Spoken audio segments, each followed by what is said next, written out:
വിദ്യാർത്ഥി രാഷ്ട്രീയം നിരോധിക്കേണ്ടതില്ല എന്ന ഹൈക്കോടതിയുടെ സുപ്രധാന നിരീക്ഷണങ്ങളിലേക്ക് ഷപ്ന സേതുവിന്റെ വിവരങ്ങൾ.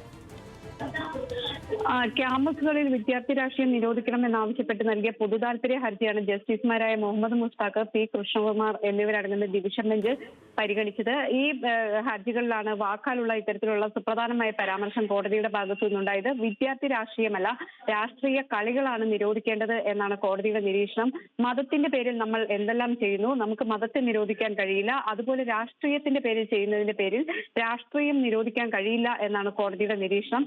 കോളേജുകളിൽ രാഷ്ട്രീയ പ്രവർത്തനങ്ങൾക്ക് പൂർണ്ണമായും നിരോധനം ഏർപ്പെടുത്താൻ കഴിയില്ല. എന്നാൽ വിദ്യാർത്ഥി രാഷ്ട്രീയത്തിൽ നിന്ന് ഉയർന്നു വരുന്ന ഹാനികരമായ സമ്പ്രദായങ്ങൾ ഇല്ലാതാക്കണമെന്നും കോടതി നിരീക്ഷിച്ചിട്ടുണ്ട്. അധ്യാപകരെയും വിദ്യാർത്ഥികളെയും ദ്രോഹിക്കുന്ന രാഷ്ട്രീയ പ്രവർത്തനം നിരോധിക്കണം. രാഷ്ട്രീയത്തെക്കുറിച്ച് പഠിക്കാനും അതിൽ പൂർണ്ണമായും ഇടപെടാനും വിദ്യാർത്ഥികളെ പ്രോത്സാഹിപ്പിക്കണം. എല്ലാവരും രാഷ്ട്രീയത്തെക്കുറിച്ച് അറിയണം. രാഷ്ട്രീയ അവകാശങ്ങളെക്കുറിച്ചും പൗരാവകാശങ്ങളെക്കുറിച്ചും സംസാരിക്കണം. സംവാദങ്ങളിൽ ഏർപ്പെടണം. എന്നാൽ ക്യാമ്പസുകളിൽ ഇപ്പോൾ നടക്കുന്നത് വ്യത്യസ്തമാണ്. ഓരോ പൗരനെയും രാഷ്ട്രീയത്തെക്കുറിച്ച് പഠിപ്പിക്കണം എന്നാണ് കോടതി ചൂണ്ടിക്കാണിക്കുന്നത്.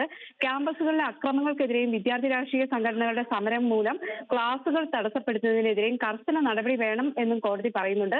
ഇക്കാര്യങ്ങളിൽ സർക്കാർ നിലപാട് വ്യക്തമാക്കണം എന്നാവശ്യപ്പെട്ട കോടതി ഹർജി 23-ാം തീയതി പരിഗണിക്കാൻ മാറ്റിയിട്ടുണ്ട്. എങ്കിൽ പോലും ക്യാമ്പസുകളിൽ പൂർണ്ണമായും രാഷ്ട്രീയം നിരോധിക്കണം എന്ന ആവശ്യത്തോട് വിയോജിപ്പാണ് എന്ന് കോടതി വ്യക്തമാക്കുകയും ചെയ്തിട്ടുണ്ട്. ശരി ഷപ്ന, വ്യക്തമാണ്.